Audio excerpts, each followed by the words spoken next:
Bismillahirrahmanirrahim. Assalamualaikum warahmatullahi wabarakatuh. Berjumpa lagi kita pada hari ini. Jadi sebelum kita mulakan sesi kita pada pagi ini atau pada hari ini, mari kita sama-sama membaca ulumul kitab Al-Fatihah. Bismillahirrahmanirrahim. Alhamdulillah rabbil alamin. Ar-Rahmanir-Rahim. Maliki yaumiddin. Iyyaka na'budu wa iyyaka nasta'in. Ihdinas siratal mustaqim. Siratal ladzina an'amta 'alaihim ghairil maghdubi 'alaihim waladdallin. Amin.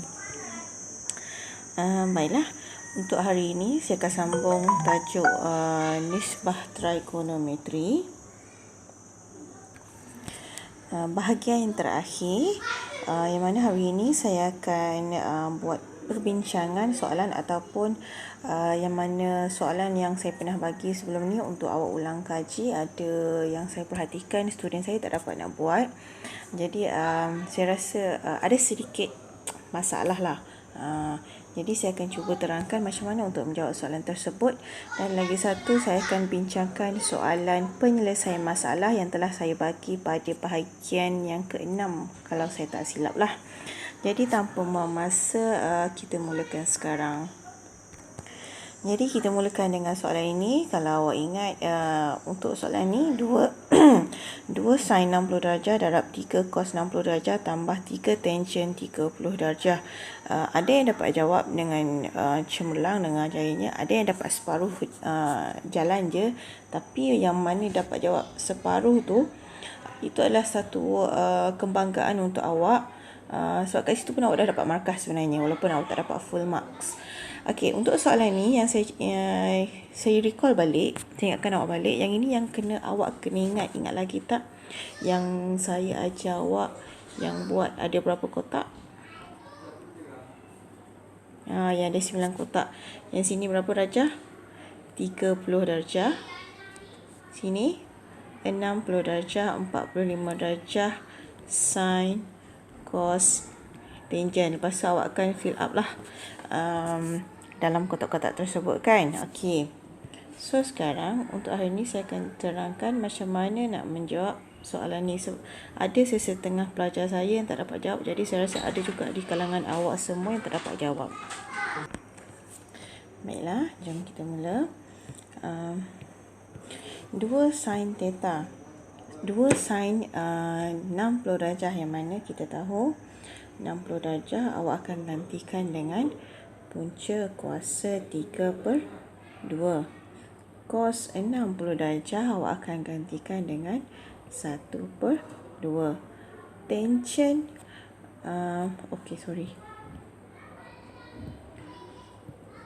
Tangent 30 darjah awak akan gantikan dengan 1/punca kuasa 3. Yang mana benda ni, ingat ya, mesti di dalam kurungan. Kenapa mesti dalam kurungan? Sebab dia ada kawan kat depan tu. Itu adalah hubungan darab. Okey, jadi kita akan salin balik. Maksudnya kat depan ni, okey, bila dah ada bracket, kita kena buat bracket besar ya. Nak gantikan yang ni. 2, tutup bracket, buka bracket, 3, tutup bracket, tambah dengan 3 darab 1/punca kuasa 3. Baiklah. Kalau sampai sini awak dapat buat, sebenarnya awak dah dapat markah ya kat sini. Ini saya kata satu perkembangan yang bagus. Awak mencuba ya, awak mencuba. Jadi kita teruskan. Kita selesaikan yang pertama dahulu. Okey, kita selesaikan yang ini dahulu. 2 dengan 2 ni kita boleh kecilkan, kita boleh simplify dengan sifar 2, 2 bahagi 2, 1, 2 bahagi 2, 1. Jadi yang tinggal kat sini hanyalah punca kuasa 3 yang mana masih dalam kurungan. Okey, kita tengok pula kurungan yang kedua. Kita tengok 3 dengan 2, kita tak boleh nak simplify sebab dia bukan berada dalam sifar yang sama.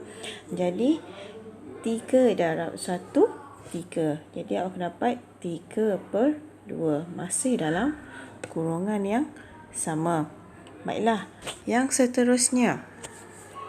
Tambah dengan 3 darab 1/2. punca kuasa 3 ataupun set 3.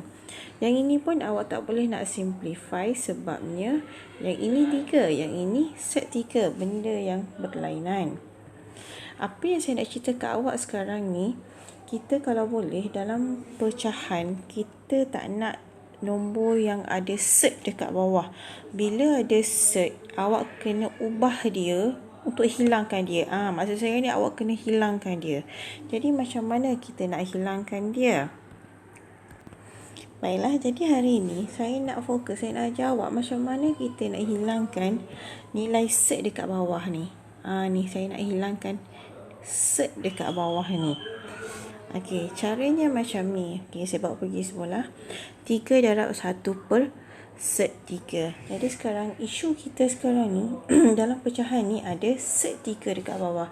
Jadi untuk hilangkan benda ni kita salin balik 1 per set 3 darab dengan, okey, kat sini set 3 kan, salin balik set 3 per set 3. Okey, boleh? Set 3 per set 3. Kenapa nak kena salin balik? Sebabnya ini sebenarnya set 3 bahagi set 3 adalah 1. 1 per set 3 darab 1 dapat 1 per set 3 balik kan. Sekarang ni aim kita nak hilangkan set bahagian bawah tu. Jadi sekarang bila awak dah buat macam ni, okey, sorry. Okey, so bila awak buat macam ni, awak akan nampak yang kat bawah ni benda sama kan. Saya pernah cakap hari tu, set 2 darab set 2 akan menghasilkan 2. Kalau set 3 darab set 3 sama dengan 3. Betul tak? Ya, betul. Kalau set 5 darab set 5 sama dengan 5. Asalkan dua-dua benda ni benda yang sama, dua-dua ada set, kita boleh hilangkan set macam tu saja. Jadi sekarang bila kat bawah tu dia akan jadi 1 darab set 3 per dengan set 3 darab set 3. Yang bawah ni kita tahu dia akan jadi 1 darab set 3 per 3. Okey, 1 darab set 3 awak akan dapat set 3 per 3. Jadi sekarang ni asalnya tadi adalah 1 per set 3. Kita dah ubah dia menjadi begini. Jadi sekarang ni kita nak ubah, jadi maksudnya sekarang ni ini akan jadi macam ni lah. 3 darab set 3 per 3. Okey, boleh? Itu cara kita nak menghilangkan set di bawah. Jadi sekarang saya akan gantikan dekat sini, tambah dengan 3 masih 3. Yang dalam petak ni saya akan gantikan dia dengan apa tadi? Ya, set 3 per 3. Set 3 per 3. Jadi nombor ni boleh kecilkan tak? Okey, boleh kecilkan ataupun kita boleh simplify dengan sifar 3. 3 bahagi 3 1, 3 bahagi 3 1. Jadi kat sini hanya tinggal set 3 sahaja. Okey, seterusnya set 3, kita tengok yang bahagian sini pula, yang depan pula.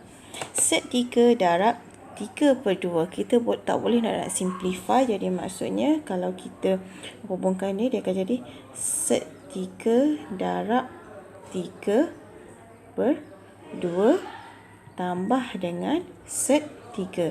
Jadi kat sini akan jadi 3 set 3 per 2 tambah set 3. Dah pening kan bunyi set. Tak apa, awak ulang balik apa yang saya cakap ni, insyaAllah awak akan faham. Okey, seterusnya, adakah ini jawapan kita? Belum lagi ya, belum. Okey, jawapannya, kejap ya. Okey, saya sambung kat sebelah sebab ruangannya kecil sangat. Okey, saya salam balik. 3 set 3 per 2 tambah dengan set 3. Ini bukan final answer lagi ya. Okey, kita kena gabungkan dua sebutan ini. Okey, macam mana? Set 3 kalau kita nak tukar di dalam pecahan, kita akan letak per 1. Jadi ingat, kita nak samakan penyebut. Okey, sebelah tu 2, sebelah ni 1 kan. Jadi sini darab 2, sini akan darab 2. Yang ini tak ada perubahan, kita bawa turun dia balik.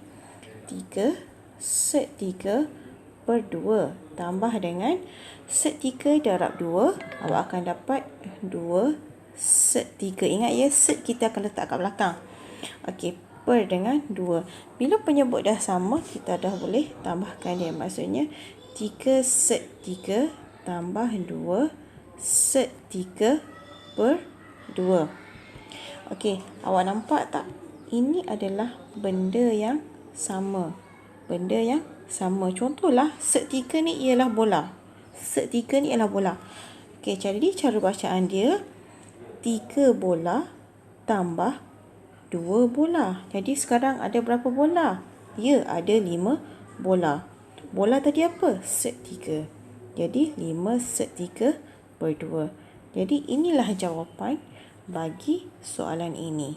Saya harap awak faham. Jadi kalau awak dapat mana-mana soalan yang tiba-tiba awak dah gantikan nilai-nilai tu, tiba-tiba ada set dekat bawah. Jadi inilah cara dia macam mana kita nak hilangkan set tu. Okey, boleh faham? Untuk bahagian 6 hari tu, saya minta awak selesaikan soalan ini 1, 2, 3. Dan saya tahu kebanyakannya daripada awak bila dah nampak soalan penyelesaian masalah macam ni yang ayatnya panjang, awak tak nak cuba selesaikan. Awak terus set dalam mind awak soalan ni susah. Jadi dengar betul-betul macam mana saya terangkan macam mana kita nak keluarkan maklumat daripada soalan ni. Okey, kita teruskan dengan soalan yang pertama. Untuk soalan yang pertama, dia bagi tahu baca satu-satu, kemudian awak tengok gambar rajah. Kalau ada gambar rajah, tengok terus tuliskan maklumat. Sebuah tangga lipat yang diletakkan di atas lantai. Mana tangga lipat awak? Ya, ini tangga lipat awak. Diletakkan di atas lantai. Mana lantai awak? Ini adalah lantai awak. Membentuk segitiga sama kaki PQR. Kalau saya suka lukis balik apa yang diberi supaya saya lebih faham. Jadi sekarang ni dia cerita ada satu tangga. Okey, saya lukis balik. Ada satu tangga diletakkan di atas lantai. Membentuk segitiga sama kaki. Kaki dia sama. Bila kaki sama, sudut di dalam ni pun akan sama. Itu yang kita nak fahamkan. Okey, boleh? Seterusnya, dia kata diberi bahawa T ialah titik tengah PR. So sekarang mana T? Ya, T berada di sini. Jadi saya akan lukis balik dekat sini. Okey, saya andaikan sinilah T saya. Okey, ialah titik tengah PR. Okey, sorry, saya terlupa nak letakkan huruf P Q R. Jadi P adalah titik tengah bagi PR. Tiba-tiba dia bagi tahu, okey, ini maksudnya apa?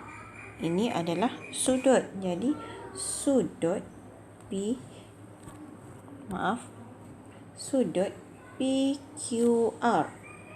Sudut PQR ini adalah sudut. Jadi sudutnya berada di mana?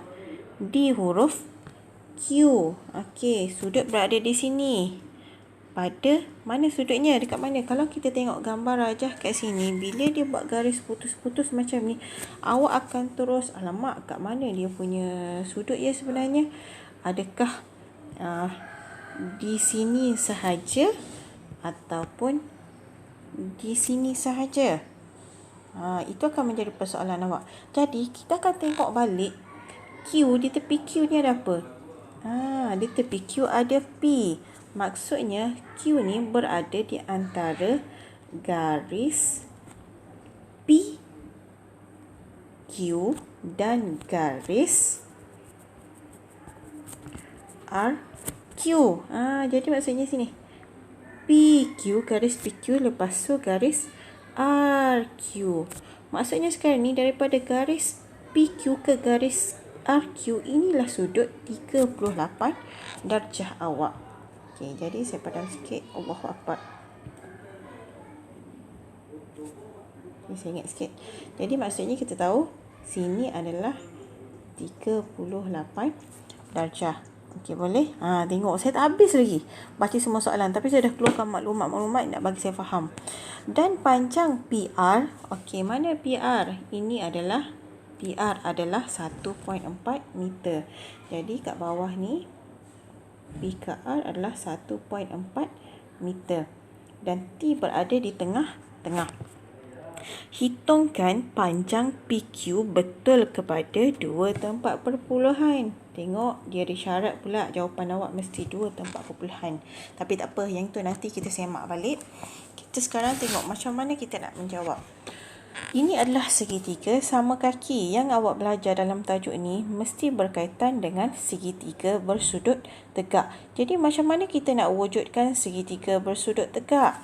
Bila dia bagi tahu ini adalah segitiga sama kaki dan T adalah titik tengah, secara automatik ini adalah sudut 90 darjah, ini adalah sudut 90 darjah. Okey, faham? Jadi daripada satu segitiga sama kaki ni adalah gabungan dua segitiga bersudut tegak. Jadi saya lukis balik segitiga bersudut tegak. Okey, saya ambil sini P, Q, T. Yang sebelah sana saya tak ambil sebab kita nak segitiga bersudut tegak. Baiklah, kalau tadi di sini, okey, tengok dekat gambar rajah segitiga sama kaki yang saya lukis, ini adalah 38 darjah. Maksudnya kalau dekat yang kat bawah ni pula segitiga bersudut tegak, ingat ya, sini 90 darjah, sini jadi berapa ya? 38 bahagi 2, awak akan dapat 19 darjah. Okey, sekarang mana maklumat yang dia bagi ya? Panjang. Dia bagi panjang PR 1.4. T adalah titik tengah. Jadi nak dapatkan P ke T 1.4 bahagi dengan 2. Jadi awak akan dapat kat sini adalah 0.7. Baiklah. Lepas tu, soalan dia nak apa? Dia nak P ke Q. Okey, sekarang ni dia nak P ke Q. Jadi ini adalah ini adalah soalan. Ini adalah maklumat. Yang ini tak ada kaitan. Tak ada kaitan. Okey, jadi sekarang mana mata awak? Mata awak berada di sini. Ini mata awak. Ini sudut 90 darjah, jadi automatik sini adalah H. Bila sini mata 0.7 ni akan jadi apa? Ya, T. Yang sebelah dia ni akan jadi S. Jadi bila dia nak tahu nilai ni, kita akan gunakan saya takut hantu. Saya takut hantu. Kalau saya hantu, tak takut sangat. So yang tak ada kaitan sekarang ni adalah S. Jadi cari huruf S. Okey. Yang ini kita tak nak. Yang ini pun kita tak nak sebab dia ada S dekat sini. Jadi kita akan gunakan sin. Jadi sin theta over T over H.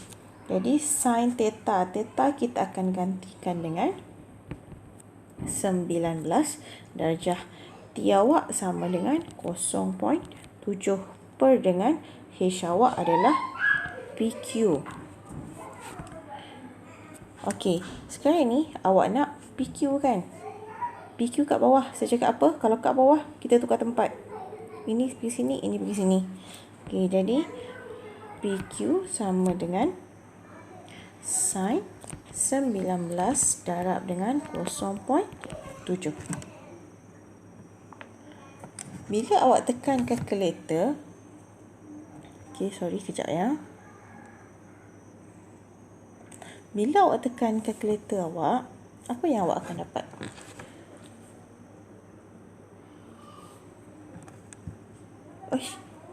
Okey, sorry. Saya silap. Okey, Kita kata tadi tukar tempat kan. Okay, minta maaf. Maksudnya PQ sama dengan 0.7 per sin 19. Jadi, bila awak tekan kalkulator, awak akan dapat jawapannya adalah 2.150087441. Betul ke jawapan awak? Setakat ni jalan kerja awak semua betul. Sekarang kita nak fokus jawapan. Syarat dia tadi apa benda? Betul kepada dua tempat perpuluhan. Bila dua tempat perpuluhan, maksudnya dia nak dua nombor selepas titik perpuluhan. Jadi, ini titik perpuluhan awak. Nombor pertama, nombor kedua. Tengok sebelah. Kena tambah tak? Tak. Jadi, jawapannya adalah PQ sama dengan 2.15 meter. Okey, dapat? Seterusnya, kita tengok soalan yang kedua. Untuk soalan kedua, kita baca dulu soalan. Raja di sebelah menunjukkan Aisyah yang sedang memerhatikan sebatang tiang lampu. Baiklah, kita nampak tu Aisyah, itu tiang lampu. Diberi bahawa sudut dongak hujung tiang lampu dari penglihatan Aisyah. Dari penglihatan Aisyah ialah 55. Maksudnya, kalau awak confuse, alamak, dari lampu ke dari Aisyah ni, sudut tu berada, ingat ya, dari Aisyah. Jadi, sudut tu berada di Aisyah sebanyak 55 darjah. Okey, dah ada kat sini. Dan jarak di antara mata Aisyah dengan hujung tiang lampu ialah 145 meter. Ni hujung tiang lampu dekat sini ya, bukan kat bawah. 145 meter. Hitung jarak mengufuk di dalam meter. Nyatakan jawapan betul kepada 3 angka bererti. Yang ini pun saya suka lukis balik. Saya kurang sikit nak conteng-conteng dekat soalan tu. Saya suka lukis balik ya. Baiklah, saya lukis balik segitiga ni. Okey, saya gantikan ini adalah A, B, C. Jadi A, B, C. Yang mana ini adalah sudut 90 darjah. Sudutnya adalah 55 darjah. Dan ini adalah 145 meter. Baiklah. Kita terus labelkan setentang dengan 90 darjah adalah H, iaitu hypotenuse. Mata kita adalah 55 darjah. Terus ini adalah apa? T. Dan S ni di mana? Ya, di bawah ini adalah S. Sekarang kita tengok mana maklumat kita, mana maklumat awak. Maklumat awak ialah ini. H ni jadi maklumat. Jadi ini adalah maklumat. Mana soalan awak? Soalan dia ialah hitung jarak mengufuk D dalam meter. Mana D? Oh, D dekat bawah ni. Maksudnya D ni adalah S. Jadi ini adalah soalan awak. Jadi sekarang T ni apa cerita? T ni tak ada kaitan. Bila tak ada kaitan, jom kita cek. Saya takut hantu. Kalau saya hantu, tak takut sangat. Jadi T tak ada kaitan. Bila T tak ada kaitan, sila pangkah yang mana ada T. Kita tak nak ni, kita tak nak ni. Sebab ada T, ada T. Jadi sekarang kita akan gunakan apa? Ya, kita akan gunakan cos. Jadi cos theta sama dengan S over H. Mata kita nilainya adalah 55 darjah sama dengan S. Kita akan gantikan dia dengan D per dengan H, nilai dia berapa? 145. So sekarang bila kita nak cari nilai D 145, kita kena pindah kampung. Dia akan jadi darab 145. Jadi cos 55 darjah darab dengan 145 sama dengan D. Okey. Yang ini kita tak kisah ya, D dekat kiri ke kanan ke, yang penting kita dapat jawapan. Kalau anda kata awak rasa tak boleh lah, okey, tak apa, kita tukar tempat. D sama dengan cos 55 darjah darab dengan 145. Benda yang sama je ya. Jadi bila awak tekan kalkulator, awak akan dapat 83.16 858327. Baiklah. Awak dah dapat jawapan. Tapi kita kena tengok ada tak dia letakkan syarat dalam soalan ni. Okey. Syarat dia ialah nyatakan jawapan betul kepada 3 angka bererti. Apa maksud angka bererti? Awak dah belajar tajuk angka bererti ni, kalau saya tak silap tajuk yang kedua. Saya harap awak masih ingat lagi. Jadi angka bererti yang pertama ialah 8. Angka bererti yang kedua 3. Angka bererti yang ketiga adalah 1. Jadi sekarang ni bila dah sampai 1, tengok sebelah 6. Nak kena tambah tak? Ya, kena tambah 1 di atas. Jadi jawapannya adalah D sama dengan 83.2 meter. Okey, faham?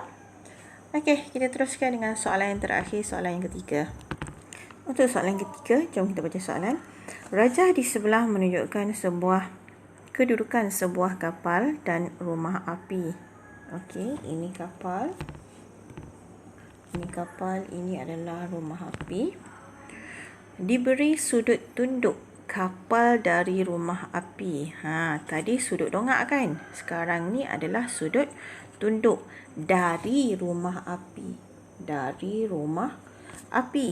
Okey, so maksudnya sudut ni daripada rumah api. Jangan awak salah faham, sudut tu berada di bawah je. Saya takut soalan yang awak jumpa dia tak letak siap-siap maklumat tu dekat gambar rajah. Kalau dekat soalan ni dia memang dah letak 41 darjah tu di mana. Saya takut awak salah faham, sini adalah sudut 41 darjah. Salah ya. Untuk sudut tunduk dengan sudut dongak. Okey, kita belajar sikit lah. Kita buat revision sudut tunduk dengan sudut dongak. Okey. Sini adalah kapal. Ini adalah rumah api kan. Sekarang ni dia kata sudut tunduk dari rumah api. Maksudnya dari rumah api ke kapal. Jadi sekarang ni kita dari rumah api. Bila dari rumah api, sudut mengufuknya di sini ya. Garis mengufuk dia di sini ya. Di sini. Jadi sekarang kapal berada di sini. Jadi kita hanya tambahkan garisan. Dia akan membentuk segitiga macam ni sebenarnya. Okey. Segitiga yang macam ni. Maksudnya bila dari rumah api, sudutnya berada di sini. Penentu sudut 41 darjah ni berdasarkan garis mengufuk ya. Sekarang garis mengufuk tu selari dengan dari di mana tu? Dari rumah api. Kalau kita tengok tadi, ini adalah sudut dongak dari Aisyah. Sekarang mengufuk dia di mana? Mengufuk dia di sini. Di hujungnya di sini. Jadi bila kita sambungkan, kita nampaklah sudut ni sebenarnya dekat sini. Okey, faham? Saya takut awak tersalah faham sudut tunjuk dengan sudut dongak ni. Baiklah. So, tak apa. Saya harap awak ingat balik apa yang awak dah belajar masa form 1 dulu. Okey, kita teruskan. Jadi dia kata dari rumah api ialah 41 darjah. Saya suka lukis balik. Okey, jom kita lukis. Ini adalah kapal saya. Ini adalah rumah api saya. Jadi ini adalah sudut 41 darjah. Okey. Seterusnya, dan jarak mengufuk di antara rumah api dengan kapal ialah 200 meter. Okey, ini adalah rumah api. Ini adalah rumah api. Jarak dari kapal ke rumah api adalah 200 meter. Hitung tinggi rumah api. Mana tinggi rumah api? Ya, ini adalah tinggi rumah api, iaitu kita akan gantikan dia dengan H huruf kecil dalam meter. Nyatakan jawapan betul kepada 4 angka bererti. Baiklah, kalau awak tengok untuk segitiga ni, saya letak A lah kat sini. untuk segitiga ni, sini K, sini R, sini A. Ini tinggi rumah api, ini jarak daripada kapal ke rumah api. Dia suruh cari nilai apa? H kan? Tapi sekarang ni, kalau awak nak menggunakan sin cos tangent, kita perlukan nilai sudut ataupun nilai mata. Sekarang ni, ada tak awak tengok mata? Mata ni maksudnya dekat sini ke? Ataupun dekat sini? Ada tak? Tak ada kan? Bila tak ada, kita patah balik. Kenapa dia bagi 41 darjah kat situ? Kenapa dia bagi 41 darjah kat situ? Dia nak bagi tahu, kita akan menggunakan yang awak dah pernah belajar masa tingkatan 1, iaitu sudut berselang-seli. Sudut berselang-seli. Ini garis lari ya. Dia selari. Garis lari. Maksudnya, kalau sudut berselang-seli ni ialah huruf Z. Saya selalu terangkan dekat student saya, sudut berselang-seli awak ingat huruf Z. Kenapa huruf Z? Ni huruf Z ni. Ini adalah huruf Z. Huruf Z dia ada bucu. Bucu tu nilai dia mesti sama. Kalau kat sini bucu yang pertama ni 41, dekat bawah ni pun mesti 41. Jadi kita tahu, rupa-rupanya kat dalam ni adalah 41 darjah. Okey, boleh? Faham? Okey, seterusnya saya padam dulu yang ini. Okey, saya tak nak mengganggu. Besar sangat. Okey, sekarang ni bila dah ada mata, okey, ini adalah sudut 90 darjah, terus ini adalah H awak, hypotenuse. Bila awak ada mata dah sekarang ni 41 darjah, kita akan cari T dengan S. Mana T awak? Okey, T awak berada di sini. Mana S awak? S berada di bawah. Jadi sekarang kita tengok mana maklumat. Maklumat berada di sini. S ni adalah maklumat. Mana soalan awak? H besar ke H kecil? Awak punya soalan. H kecil. Jadi T ni adalah soalan awak. Jadi sekarang H ni kita nak buat apa? H ini tak ada kaitan. Bila tak ada kaitan, kita akan pangkahlah dia. Jadi, sekarang ni, kita buat. Saya takut hantu. Kalau saya hantu, tak takut sangat. Yang mana ada huruf H tu, kita akan pangkah. Jadi, sila pangkah sekarang. Okey, tak nak? Tak nak. Sebab ada H. Jadi, kita akan gunakan tangent. Jadi, sekarang ni, kita akan gunakan tangent. Tangent theta sama dengan T over S. Tangent theta kita sama dengan 41 darjah, sama dengan T awak sama dengan berapa? Tak tahu, sebab itu adalah soalan. Dia suruh gantikan dengan H kecil per dengan S awak adalah 200 meter. Jadi nak dapatkan H 200, kita kena pindah sebelah. Dia akan jadi darab 200. Jadi H sama dengan tangent 41 darab dengan 200 meter. Awak tekan kalkulator, awak akan dapat H sama dengan 173.857 3476. Okey, awak dah dapat jawapan kan? Tapi tengok ada tak syarat dia. Dia kata nyatakan jawapan kepada 4 angka berarti. Dia nak 4 angka berarti sekarang. Okey, angka berarti yang pertama, angka berarti yang kedua, angka berarti yang ketiga, angka berarti yang keempat. Sila gariskan nombor 8 pandang sebelah. Nak kena tambah tak? Tambah. Jadi jawapan awak H sama dengan 173.9 meter. Saya harap apa yang saya terangkan pada kali ini dapat memberi kefahaman kepada awak. Jadi kalau awak jumpa soalan penyelesaian masalah ni, tolonglah buat, at least cuba buat. Kalau awak tak buat, awak tak akan faham ya. Jangan takut untuk mencuba. Daripada awak mencuba, daripada kegagalan tu awak akan dapat kejayaan ya. Jadi kalau dah tak ada apa-apa, jadi kita akan sambung balik dengan tajuk yang baru lepas ni. Jadi kita jumpa lagi. Sekian sahaja daripada saya. Assalamualaikum. Terima kasih.